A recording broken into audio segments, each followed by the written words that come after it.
Okay, thanks Tricia for setting that up. Welcome everyone to the Stormwater Utility Information Forum. My name is Dana Patterson and I am the co-chair of the Jersey Waterworks Stormwater Utility Subcommittee, as well as Director of Marketing and Communications for Princeton Hydro. We're very excited to have everyone join us today, and I just want to give a shout out to all of you who have joined in our previous sessions. Before we get started, I'd like to introduce our host organization, Jersey Waterworks. Jersey Waterworks is a collaborative effort of many diverse organizations and individuals who embrace the common purpose of transforming New Jersey's water infrastructure. We bring people together, to find equitable solutions focused on clean water and waterways, healthier, safer neighborhoods, local jobs, flood and climate resilience, and economic growth. Jersey Waterworks consists of many different community committees run by volunteers, including the folks that are on the call today. That includes our Stormwater Utility Subcommittee, which is part of our Asset Management and Finance Committee. So our subcommittee felt it was our duty to provide some educational resources for you folks today, municipal officials, policymakers, utility leaders around stormwater utilities. And so we created this forum so that we can bring that knowledge to you and serve as a resource to the New Jersey community. So for those of you who haven't joined us, we put this series of town hall style discussions together to introduce you to the concept of a stormwater utility. And today is our fourth session in this series, and we're going to be presenting on stormwater rate structure and credits. Before we get started, just a couple of ground rules and logistics to go over. So from each session, we'll hear from our experts who will give about a 15 to 20-minute presentation, and then we hope to follow that up by a really active Q&A discussion. So we really hope you guys think about your questions during the presentation. We're going to be recording the presentation components of the session only, and these presentations are posted on the Jersey Waterworks website. So if you haven't had a chance to see the previous ones, they're posted there. We did this specifically, we didn't want to record the Q&A portion so that folks would feel comfortable asking questions and discussing topics openly, but we wanted to make sure to capture those presentations as a resource. So we ask that you respect others, keep the conversations and the discussion confidential in this part of the discussion. So as we go through the presentations, you can put your questions in the chat if you want to do it as they pop up, but we're going to wait until the end of the presentation to answer any of those questions. But write them down, put them in the chat, whatever. We're really hoping to have a nice, good discussion after the presentation today. And we really want this to be more of a conversation. So just join in. You could also, I believe, raise your hand on Zoom and we can call on you if you would like to ask it directly. The previous sessions were recorded, as we mentioned. We can put the link in the chat. For those of you who are joining us for the first time, you're welcome to watch them, and then the remaining sessions will be posted there as well. Next month is our last session in our series where we're going to talk about stakeholder engagement, which I'll be presenting on, and we hope that you'll be able to join us for those sessions. For today, I'd like to just take a moment to introduce our experts. We have Elizabeth Treadway and Brian Merritt. Elizabeth is a senior vice president at WSP, and she's a co-organizer of the series and serves on our subcommittee. And she has over 37 years of experience in water resource management and a lot of years of experience directly managing government or environmental programs for public works operations. I consider her a national stormwater utility expert, and she specializes in everything related to that, from MS4 program development, permit assessment, regulatory compliance, planning, financial analysis, and organizational policy. And today we have a second presenter who is standing in for Prabha Kumar, her colleague Brian Merritt, Black and Beach. And Brian has over 20 years of experience in stormwater consulting industry. His stormwater work covers lifespan from feasibility through implementation and into support. And he's aided communities of all sizes throughout the country to establish and update their programs and funding mechanisms to meet their needs. So you'll be hearing from them in just a moment. And I also wanted to give a shout out to Patricia Dunkak of New Jersey Future and Micah Shapiro of RES. Tricia is our Stormwater Utility Subcommittee backbone liaison from New Jersey Future, and really the reason why all of this happens behind the scenes. And Micah is the co-chair of the Stormwater Utility Subcommittee with me and has been also facilitating the series. So with that, I will turn it over to Elizabeth and Brian. Thank you, Dana. Just a note to everyone on the call. Brian and I have worked together in the same company, so it was a very special opportunity to have a chance to share the screen with Brian today. And 20 years experience. Oh my gosh, that just means I get older and older, and so does he. Wonderful to have Brian with me today. So let's talk about, in a brief way, what we covered in sessions 2 and 3. And the reason for stepping back a ways before we jump into the concepts of the cost recovery and utility rate structures is to always remind ourselves that we're building a program of services. We have a whole series of discussion points that we did in session 2 around building your financial model. And then in session 3, all the policy considerations that go into ultimate decisions for you to accomplish due diligence, understand the documentation, understand the principles of the decisions that you've made around all of these key discussion elements that we've covered in those first couple of sessions, where we really did then build the platform to today's conversation. So want to always remember that we build the program as the principal foundation before we start making decisions about cost recovery, before we move into utility rate structure. So let's go to the cost recovery principles that we discussed. Trish, if you'd move the slide. We talked about how do we recover these costs? What are the tools? How do we make this distribution? And we're going to talk in just a minute about what the enabling authority says about all of this. But one of the things that we brought out in the previous 2 sessions was the fact that we are moving today consistently as a foundational best practice within the industry, that impervious area is the trigger.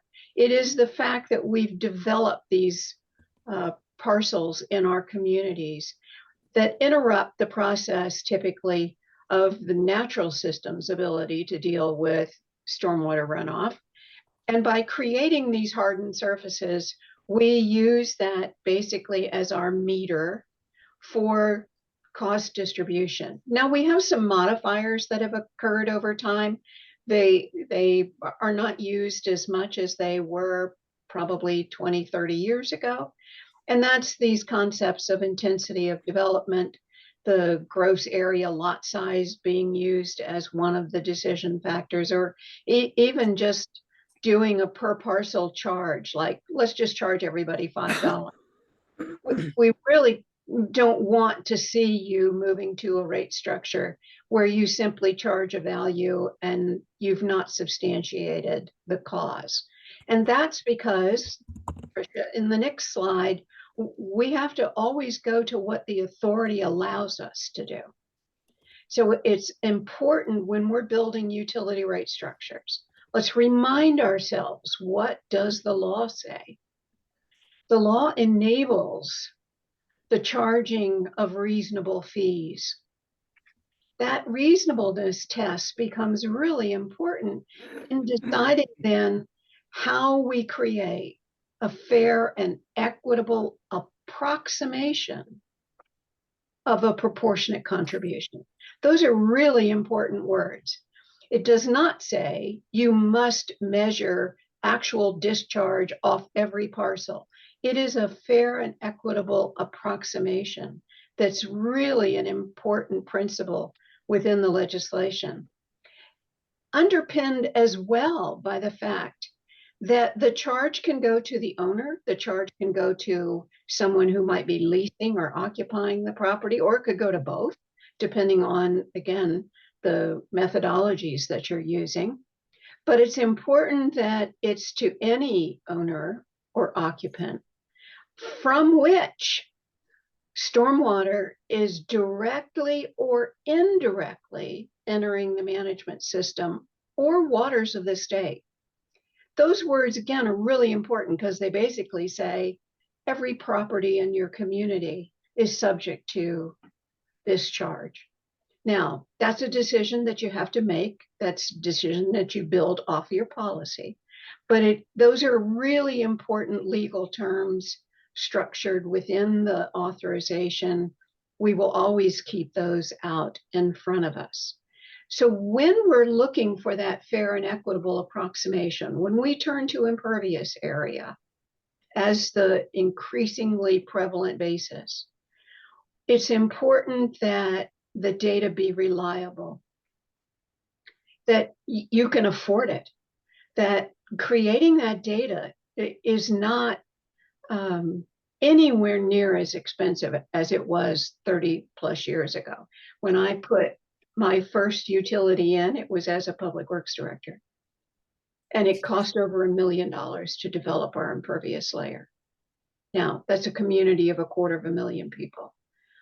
But the tools we had then compared to the tools we have today, the cost of data is just dropped dramatically. It's very reasonable.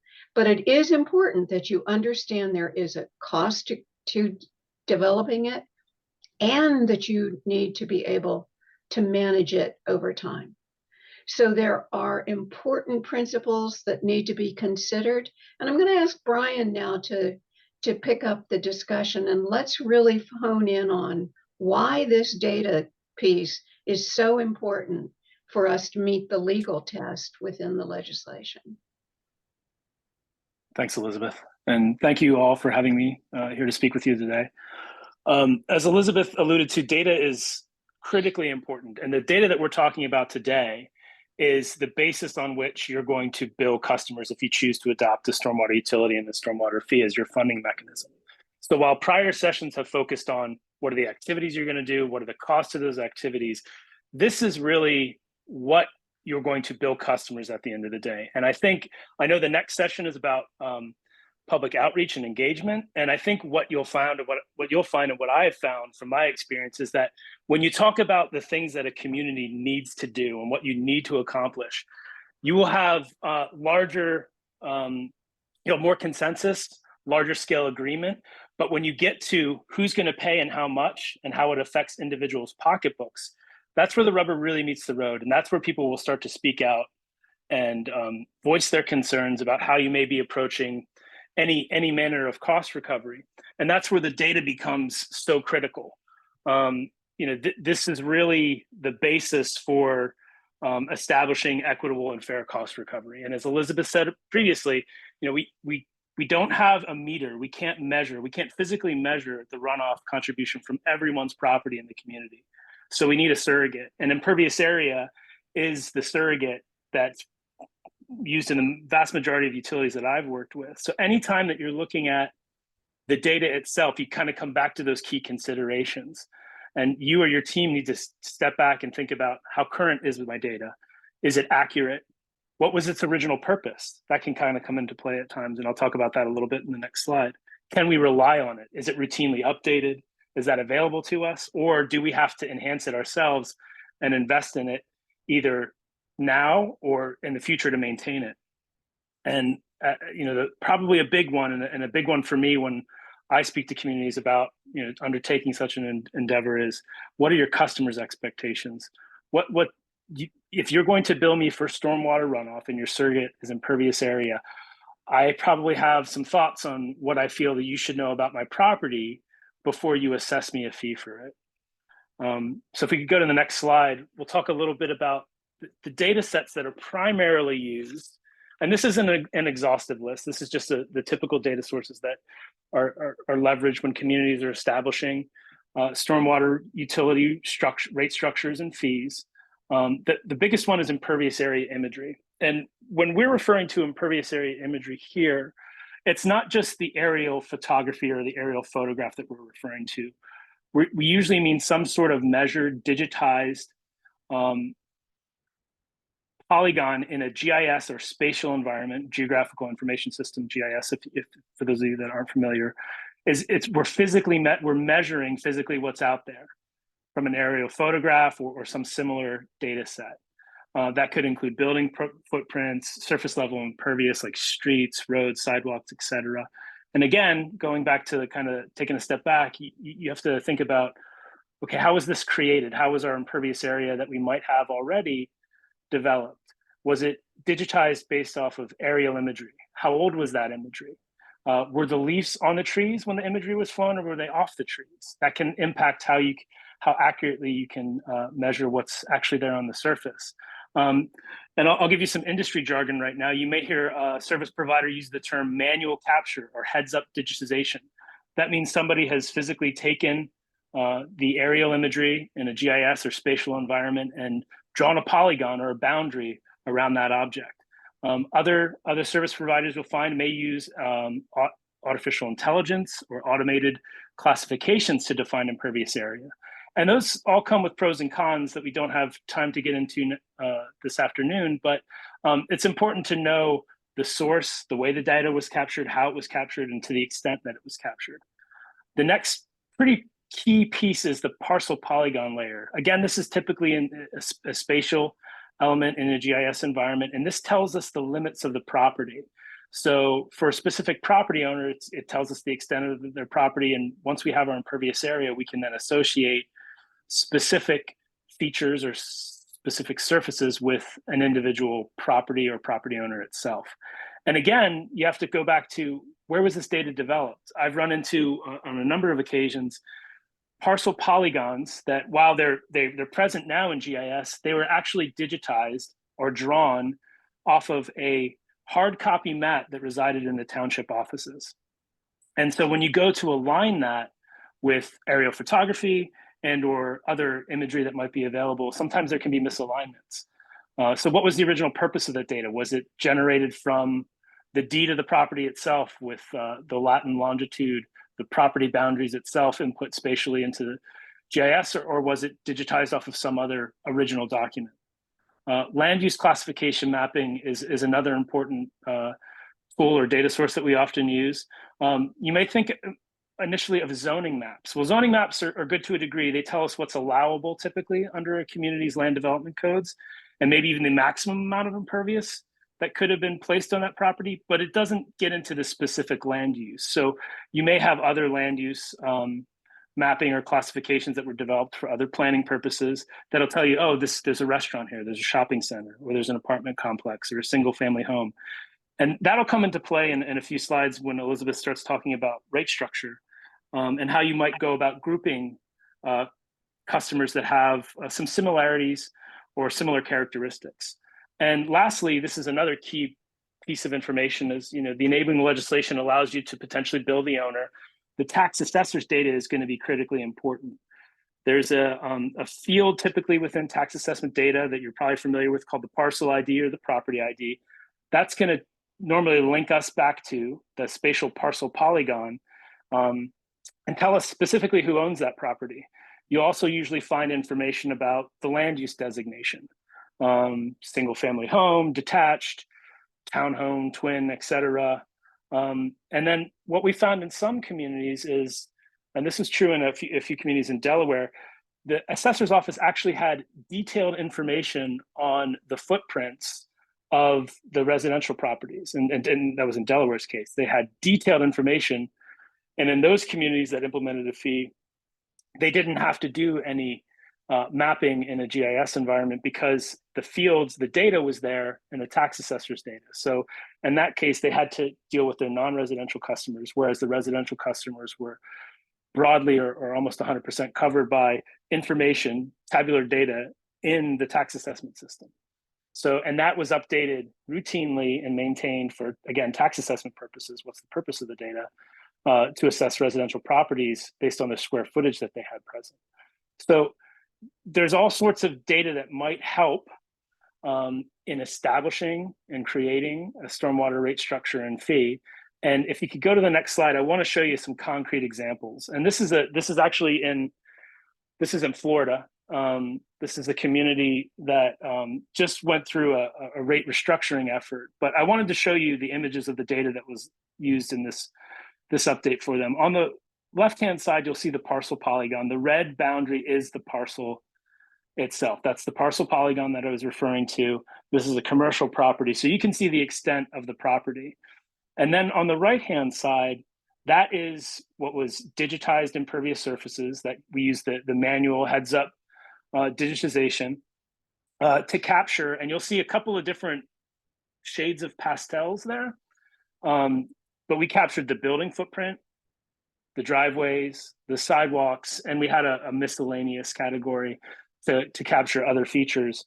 But you can see we've broken it down quite extensively. You don't necessarily need to go that far, but this image I would be perfectly comfortable in sharing with the property owner to say, this is what we've captured. This is how much impervious area is associated with your particular property. And one thing to keep in mind here is that image is from 2022. So it's nearly 18 months old, but we're using it to bill them for stormwater today. And that's fine. There's always a timing element when it comes to any of this data. And no data set is 100% perfect. So my litmus test that I share with most of the communities that I work with is, are you comfortable sharing this with your customers? Would you be willing to put this in front of them? Can you explain how you developed it? And are you comfortable with the data and any associated limitations it may have with it? And when I talk about limitations, I'll just point out one thing. On the left-hand side, you can kind of see trees to the south of the building footprint. On the right-hand side, you can see there's actually sidewalk that's present beneath those trees. And again, this is in Florida, so we couldn't get leaf-off imagery, so we had to use some other techniques in order to get to what's below the tree canopy to capture that impervious surface. But with this particular property owner, I'd be perfectly comfortable sharing this information with them. They actually have received it since this image was captured, but it speaks to what they will have to pay. There's actually 73,000 square feet of impervious associated with this property. So it's got a very big footprint. So those are some real world examples of a parcel polygon and impervious area. And before I turn it back to Elizabeth to delve further into stormwater billing units and options for rate structures, I want to stress the importance of data management and upkeep. I've worked with a number of communities as of late, not in New Jersey, but in other states that haven't necessarily updated their information routinely. And you talk about the validity of the fee, the nexus between the charges and the services provided. Maintaining this data is important. That's our nexus. It's our surrogate for runoff. We can't meter you. We can't measure your runoff physically. So our measurement of your impervious area is pretty critical. And parcels aren't static. Impervious area isn't static. It does not to say that it changes the way that your water use does on a daily basis, hour to hour, but it does change from time to time. So you do need to keep it up to date. So when you're building your programs and you're thinking about the resources that you need for your utility, you should think about or give some consideration to the data management and the ongoing needs you may have if you choose to implement a fee. And this is the way you're going to recover your costs of stormwater from your customers. And I'll turn it back to Elizabeth now.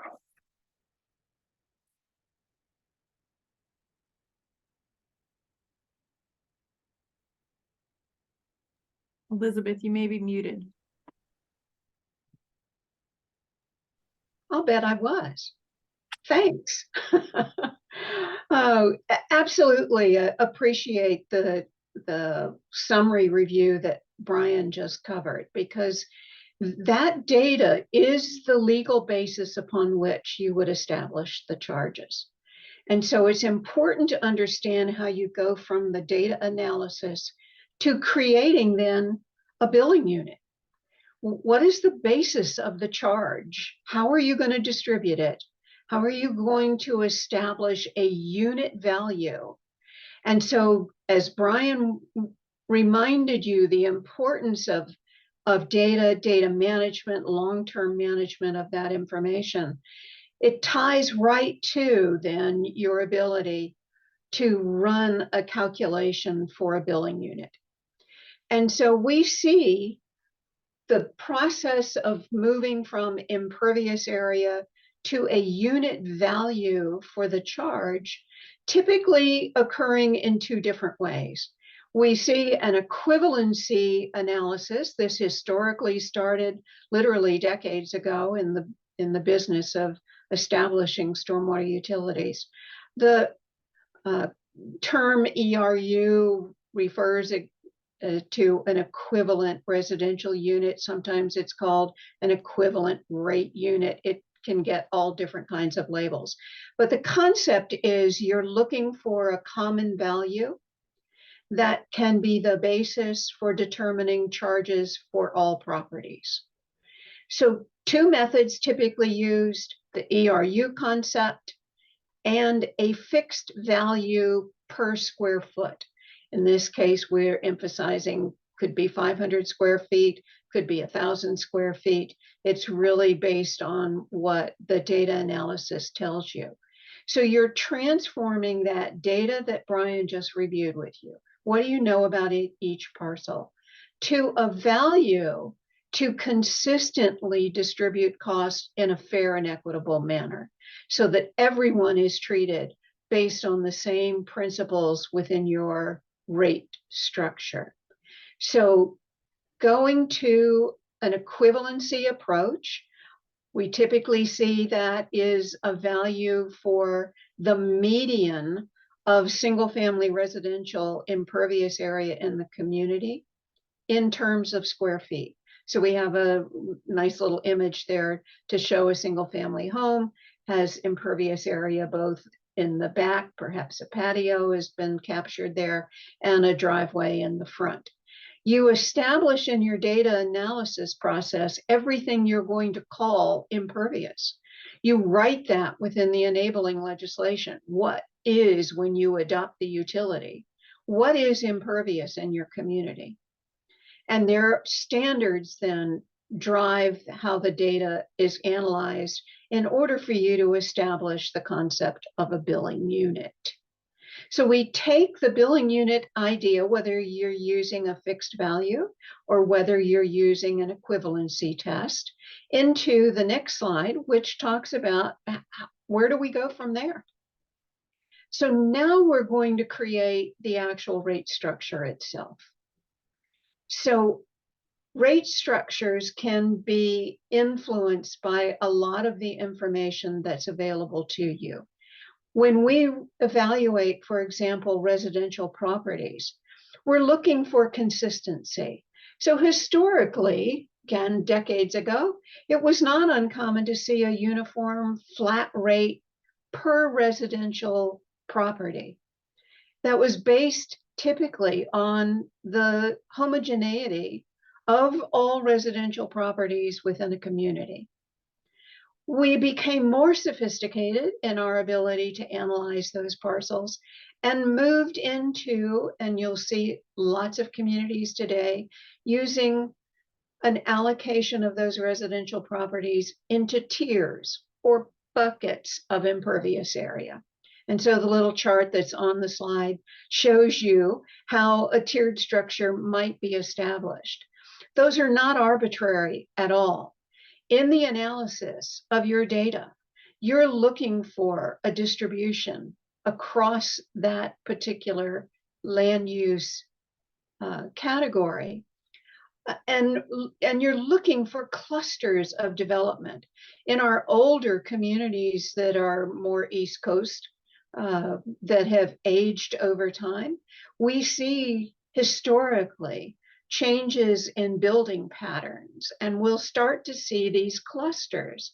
We'll have very small houses that we can put into a tier. We have medium-sized houses, and again, that value of small, medium, large is driven by what the data tells us. So in this case, we have 4 tiers of residential rates, and from their billing units, we then are able to run those billing units into the financial model. If you were there with us in session 2, we showed you how the number of billing units actually leads into the actual calculation within the financial model. For properties that are not residential, and you'll see under that category, multifamily.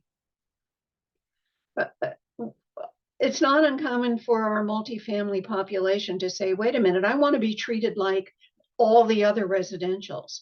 And we've learned over time that in fact that can be very unfair to multifamily properties.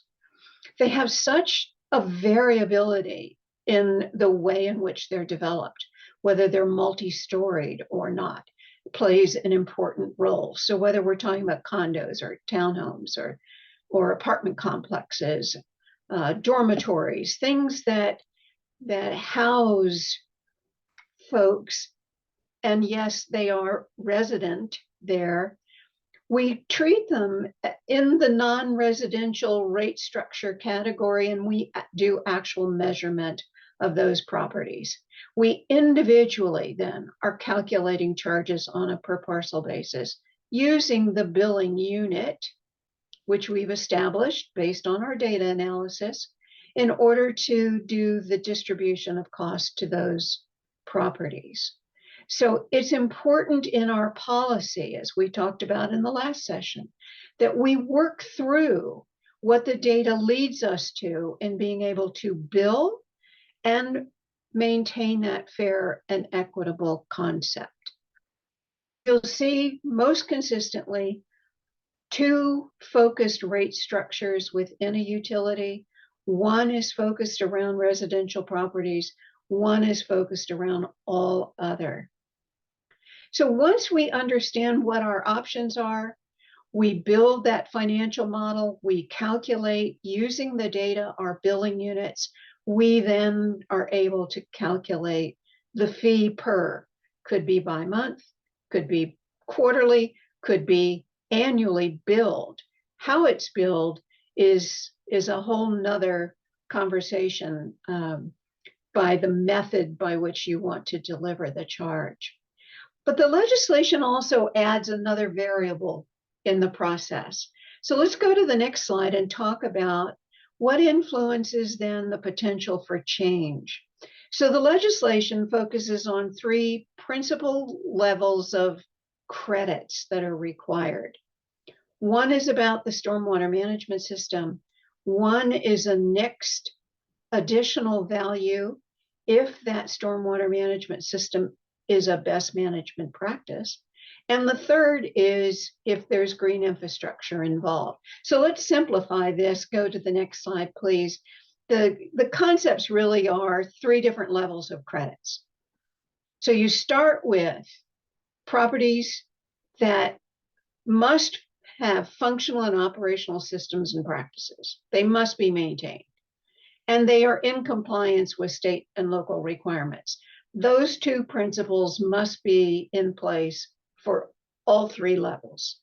So the first level, anyone who has in place a stormwater management system. So it becomes important, for example, in your authorizing ordinances to define what a stormwater management system is.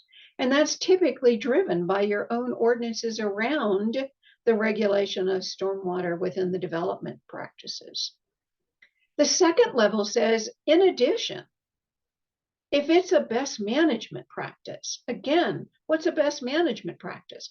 You refer then to technical guidance documents that establish what are acceptable best management practices and are adopted based on state and local requirements. Your third level then says, now we're adding green infrastructure to this. So one level could be a very simple, straightforward system. The next level could be it's modified and a little more sophisticated in its control and management of stormwater.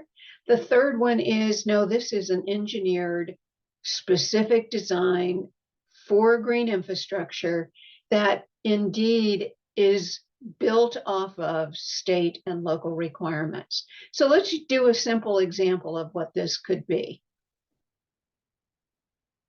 Next slide. So let's say the first one is a dry detention. It's a physical structure. It's controlling rate only. It meets the standards of design at the time it was installed. It is ongoing and maintained. So you pick a value.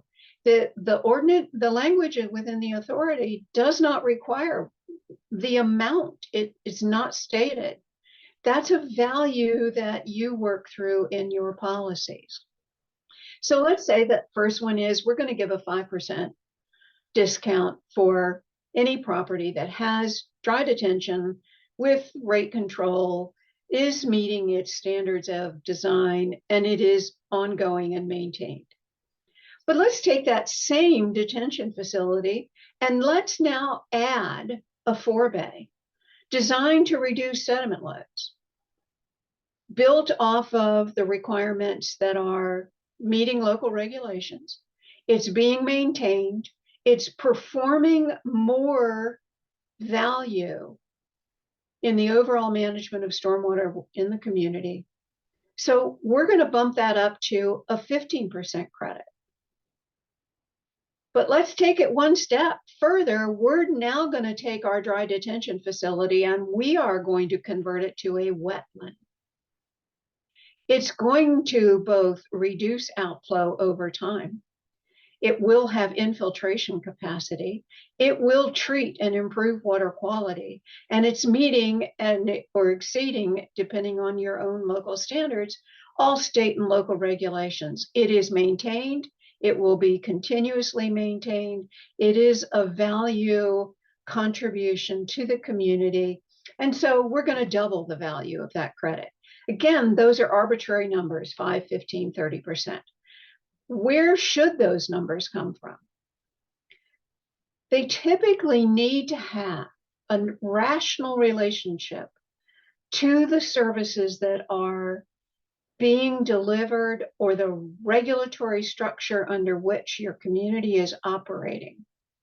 So that if you are in an environment where you must reduce certain constituents from the water, you're going to encourage then, through a credit program more than likely, that a higher value will be granted if private investment is helping you meet those target values. So the appearance of this being arbitrary, because I just happened to pick numbers to put in there, in fact, it is analysis of what your program is targeting and wants to accomplish that should link back to the overall credit program. And I think, Tricia, perhaps the next slide is a duplicate of this one. Nope. Oh, good. On mine, for some reason, it did. Just, again, visually, what are we talking about? 2 examples. There you have a very neat, manicured, well-constructed, purposefully designed control structure that gets converted in the right image to native vegetation. Its purpose is to slow down the discharge of the water. We are going to infiltrate. Same with the bottom. We've taken what was simply a detention area that was, I can assure you, not very well maintained. And no, this is not in New Jersey.